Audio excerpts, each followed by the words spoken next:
Hoje a gente vai explorar um dos eventos mais importantes da história do cristianismo, Pentecostes. É verdade. Já parou para pensar no impacto que esse dia teve nos cristãos e como ele ainda é irrelevante hoje em dia? Nossa, com certeza. É fascinante como um evento histórico continua tão vivo, né? E cheio de significado para tantos cristãos no mundo todo. Para a gente se guiar nessa jornada, vamos usar como base uma lição da escola dominical que foca na descida do Espírito Santo em Atos capítulo 2. Legal. E se preparem, porque vamos desvendar algumas curiosidades bem interessantes. Você vai descobrir, por exemplo, que Pentecostes tem raízes lá no Antigo Testamento. Que legal. E vamos entender como o Espírito Santo impactou os primeiros cristãos e o que significa ser cheio do Espírito nos dias de hoje. Exatamente. É incrível como a história bíblica se conecta, né? Revelando um plano divino que se estende por diferentes épocas. A promessa do derramamento do Espírito Santo, por exemplo, já era anunciada no Antigo Testamento por profetas como Joel e Isaías. Eles falavam sobre Deus derramando o seu Espírito sobre todas as pessoas, e em Atos capítulo 2, essa promessa se cumpre de forma espetacular. É verdade, a cena é de arrepiar, né? O som de um vento forte, línguas de fogo, é quase uma cena de filme. Me diz uma Agora, a gente sabe que Pentecostes já era uma festa celebrada pelos judeus. Qual era o significado dela para eles? Sim, Pentecostes, também conhecida como Festa das Semanas ou Festa da Cega, era a segunda das 3 principais festas do povo judeu. Ela acontecia 50 dias após a Páscoa e celebrava a colheita do trigo. Era um momento de gratidão a Deus pela provisão e fartura. Interessante. Mas como os estudiosos interpretam essa conexão entre Pentecostes do Antigo Testamento e o evento descrito em Atos, tem algo a mais além da coincidência de datas. Sem dúvida. John Ruthven, por exemplo, um estudioso do Novo Testamento, destaca a profecia de Isaías, capítulo 59, versículos 19 a 21, que fala sobre a vinda do Espírito de Deus. Ele argumenta que Lucas, o autor do livro de Atos, usa essa profecia como base para mostrar que a promessa do Espírito Santo se cumpriu em Pentecostes. Ou seja, não é só uma coincidência de datas, mas a realização de algo que já estava previsto. E o que mais o bispo Eurídice José do Carmo, teólogo brasileiro, destaca sobre esse evento? Ele enfatiza que a vinda do Espírito Santo no dia de Pentecostes marcou um novo capítulo na história do cristianismo. A profecia de Joel, que falava sobre o derramamento do Espírito sobre todas as pessoas, se concretizou ali, mostrando o poder de Deus agindo de forma extraordinária, inaugurando uma nova era para a igreja. Realmente foi um divisor de águas. Falando em coisas extraordinárias, a transformação dos discípulos após Pentecostes é algo impressionante, né? Eles passaram de um grupo de pessoas com medo que até negaram Jesus para pregadores corajosos, cheios de poder. Exatamente. O que mais me chama a atenção nessa transformação é que ela aconteceu, de forma repentina e radical. É como se eles tivessem sido completamente tomados por uma nova força, uma nova convicção. A gente vê isso claramente na história de Pedro, que negou Jesus 3 vezes antes de Pentecostes e depois pregou um sermão tão poderoso que converteu 3.000 pessoas. É verdade. O comentário bíblico de Matthew Henry descreve como Pedro, antes inseguro e hesitante, se recuperou da sua queda e foi completamente restaurado ao favor divino. Que mudança, né? E essa mudança não se limitou a Pedro, né? Todos os discípulos foram impactados pelo Espírito Santo e passaram a pregar o evangelho com ousadia, levando a mensagem de Jesus a lugares cada vez mais distantes. Mas me diz uma coisa, o que você acha que impulsionou essa coragem repentina? Foi só a emoção do momento, ou algo mais profundo? Acredito que a chave para entender essa transformação está no poder do Espírito Santo. Stanley Horton, um teólogo pentecostal, argumenta que o Espírito Santo não apenas os capacitou para pregar, mas também para realizar milagres e, principalmente, para estabelecer a igreja e levar o evangelho adiante. Ou seja, o Espírito Santo não só os encheu de coragem, mas também lhes deu a força e sabedoria necessárias para construir a igreja primitiva. Ou seja, eles foram equipados para algo muito maior do que apenas um momento de entusiasmo. É como se tivessem recebido as ferramentas e a direção para construir algo novo e duradouro. Exatamente. E o mais interessante é que essa ação do Espírito Santo não se limitou àquele momento histórico. A promessa é que essa força e essa sabedoria também estejam disponíveis para os cristãos de hoje.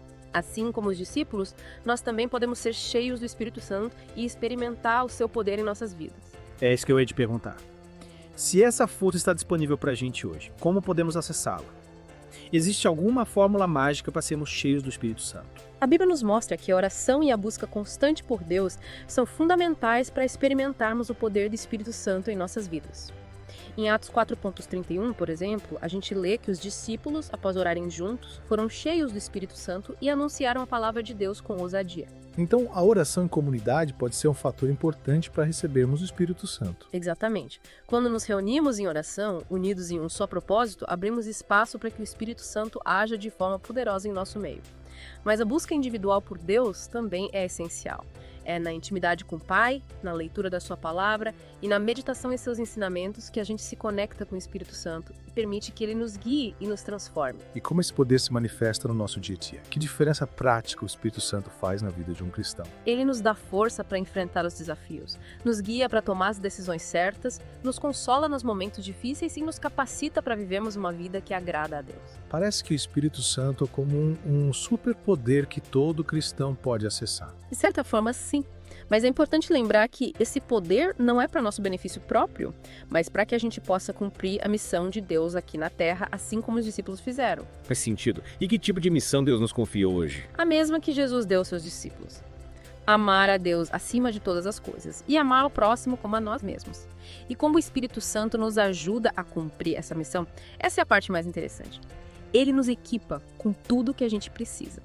Ele nos dá força para perdoar, a compaixão para ajudar os necessitados, a sabedoria para compartilhar o evangelho com aqueles que ainda não conhecem Jesus. É como se o Espírito Santo fosse um guia, né? Nos mostrando o caminho, nos dando as ferramentas para amarmos como Jesus amou. Exatamente. E essa transformação, essa capacidade de amar como Jesus, não acontece da noite para o dia, né? É um processo contínuo que exige de nós dedicação, disciplina e, acima de tudo, dependência do Espírito Santo. E por falar em ser guiado pelo Espírito Santo, na lição da escola dominical que a gente está usando como base, tem um ponto que me chamou a atenção. A questão de ser cheio do Espírito. Você pode explicar melhor o que significa isso? É como se fosse uma torneira que abre e a gente recebe uma dose extra de poder. Ah, uma ótima pergunta. A ideia de ser cheio do Espírito não é exatamente como encher um copo d'água, sabe? É mais como se a gente abrisse espaço dentro da gente para que o Espírito Santo pudesse agir livremente, guiando nossos pensamentos, ações, decisões. É como se a gente desse a ele o controle total, permitindo que nos use como seus instrumentos. Entendi. Então não é apenas sobre receber uma dose extra de poder, mas sobre entregar o controle da nossa vida para o Espírito Santo. Exatamente. E a Bíblia nos dá alguns exemplos de como essa entrega se manifesta na vida de uma pessoa. Em Efésios 5:18 e 21, por exemplo, a gente lê: "E não vos embriagueis com vinho, no qual há dissolução, mas enchei-vos de espírito, falando entre vós com salmos, entoando e louvando de coração ao Senhor com hinos, dando sempre graças por tudo ao nosso Deus e Pai, em nome de nosso Senhor Jesus Cristo, sujeitando-vos uns aos outros no temor de Deus." Ou seja, quem está cheio do Espírito é grato, louva a Deus e se coloca em posição de serviço aos outros. Perfeito. Repare que o texto fala em enchei-vos no presente. Isso sugere que ser cheio do Espírito não é algo que acontece só uma vez na vida do cristão, né? É uma busca constante, uma atitude diária de entrega e submissão à vontade de Deus. Seria como se a gente precisasse recarregar as energias do Espírito Santo todos os dias. Exatamente. Assim como a gente precisa se alimentar todos os dias para manter o corpo funcionando, a gente também precisa alimentar o nosso espírito, né? Para que o Espírito Santo possa agir em nós com poder. E essa alimentação espiritual vem da oração, da leitura da Bíblia, da meditação na palavra de Deus, do jejum, da comunhão com outros cristãos. São práticas que nos ajudam a abrir espaço para a ação do Espírito Santo em nossas vidas. É como se a gente estivesse constantemente abrindo as janelas da nossa alma para que o Espírito Santo pudesse entrar e fazer morada. Perfeito.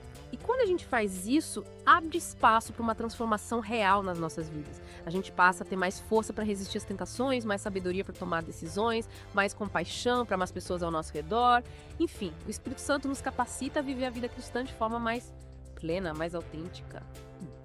Mas, e mesmo buscando essa intimidade com o Espírito Santo, a gente ainda sentir que falta algo.